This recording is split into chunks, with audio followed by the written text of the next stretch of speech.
JBNN, we keep you informed. I am Michelle Jones, and in the news, 82-year-old farmer found with throat slashed. An 82-year-old farmer was found dead with his throat slashed in Mount Plymouth in Leeds, St. Elizabeth on Thursday morning. Is Stanford Baker, otherwise called Fod, who was found by family members. Police said relatives last saw the elderly farmer about 10 a.m. on Wednesday. Having not seen him Thursday morning, they went in search of him around 9:30 a.m. He was reportedly discovered locked in a shed in his yard. The shed was forced open, and the now deceased was seen in a pool of blood. The police were summoned, and on their arrival, the lifeless body of the deceased was found lying face down. During the processing of the scene, it was discovered that his throat was slashed. The body was later removed, and an investigation launched. Biker shoots biker in Negril. A biker was attacked, shot and injured by another as he drove his motorcycle in Negril, Westmoreland on Wednesday night. The injured man, who is 36 years old, has since been admitted to hospital, police revealed. Information received indicate that around 7 p.m., the now injured man was driving a motorcycle when he was attacked by a man on another motorcycle who opened gunfire at him. The victim narrowly escaped being shot but fell from his motorbike. He got up and ran, but was chased by the gunman, who shot him several times before driving away. The injured man was assisted to the hospital, where he was treated and admitted in serious condition. Police, upon processing the shooting scene, found 6 spent shells. No motive has been established for the shooting. Man killed in Manchester hit and run identified. The Manchester man who died as a result of injuries he sustained in a hit-and-run crash at Camp Gate near Christian on Thursday night has been identified. He is 65-year-old Errol Lindsay, a Maidstone resident of Succeed District in Christiana. A police report said about 7:45 p.m., Lindsay was found lying on the roadway with injuries consistent with that of being mowed down by a motor vehicle. He was taken to hospital where he was pronounced dead. Robert Chin, accused in $90 million drug bust, granted bail. 56-year-old Robert Chin, the man charged in connection with a $90 million cocaine bust at the Norman Manley International Airport in Kingston, was granted bail in the sum of $700,000 on humanitarian grounds.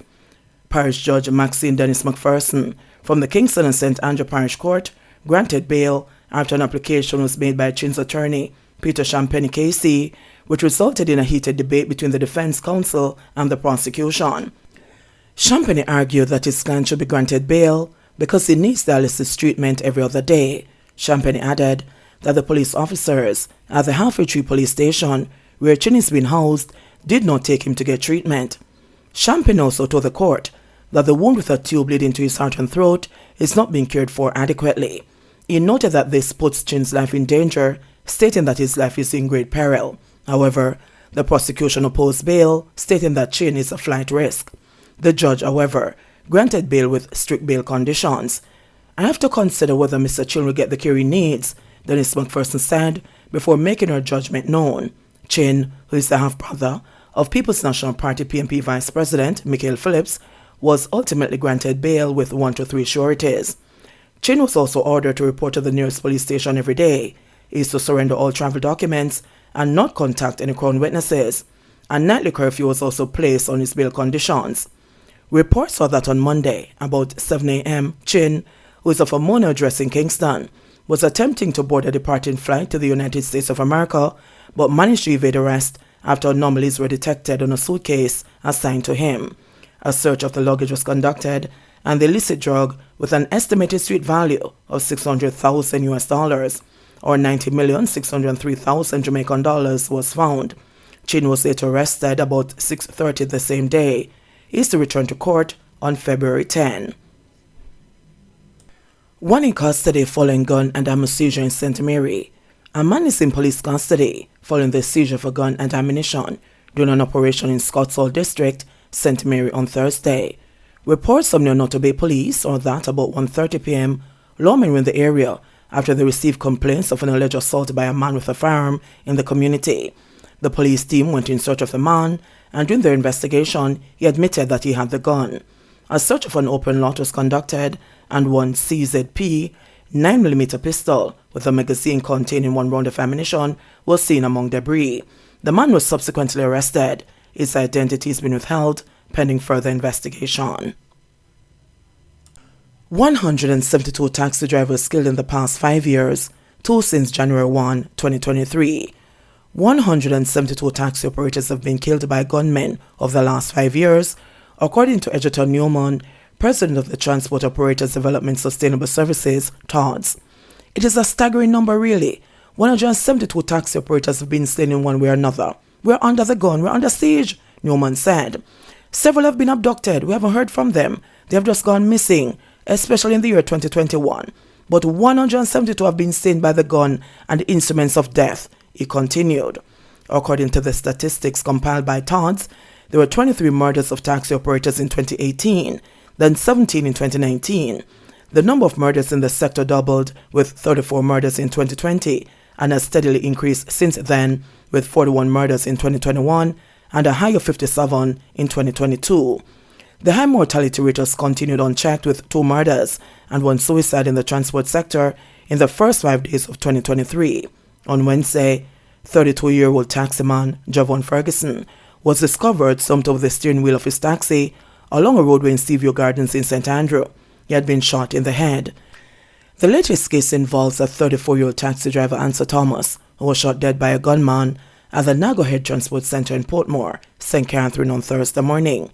Newman noted that even with the high mortality rates, an astounding number of taxi operators don't have life insurance policies, which creates an added burden on their families in the event of their deaths.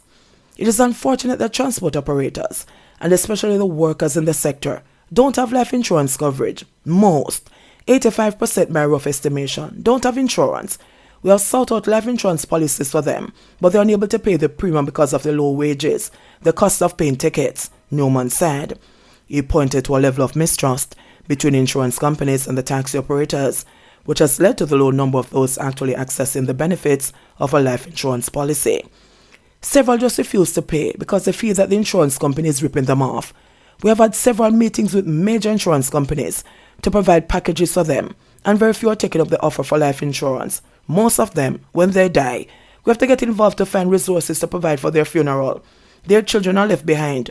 No support, because the transport business is one we are contracted to work, Newman said. He promised that this year must be an action year for the transport sector. We have to transform ourselves. The sector needs a total overhaul. But when you have 37,000 vehicles with 34,000 owners, everybody thinks about their own business and way of life, and we're striving for unity within the transport sector this year, Newman said.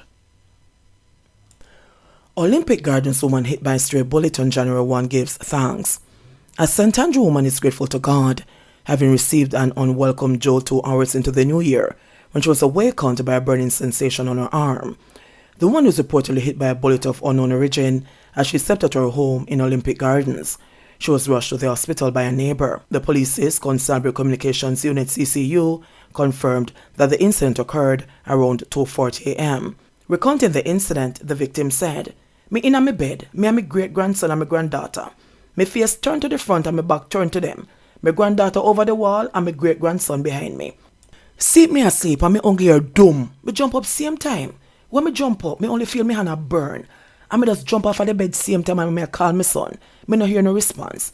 Him asleep and me hump the door and call my daughter and say me get shot." She said her family sprung into action to assist her. All me could do was grab one blouse and band me hand. And me band me hand and look for me slippers and come outside. And somebody take one blouse again and band it again, the woman recalled. She received medical attention at the Kingston Public Hospital and was later released. She is concerned, however, as the bullet remains in her body. "Me alright, but the shot still lodging there. The shot still in there, it no come out."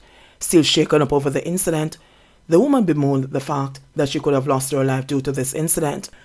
"Me could have lose my life the morning and nobody know. Nothing can right over my head. And God saved me head and it going in my hand," said the woman. Her son recounted the frightening experience of learning that his mother had been shot. "She come round to call me, but I was sleeping, so she would call my sister. My sister come round and call me to tell me that my mother get shot," said the young man. "So I rushed outside. The only thing I could do was turn back inside and I grabbed my phone and my wallet and started to get ready for carry to the hospital," he said. The concerned son said he was in shock on learning what had happened.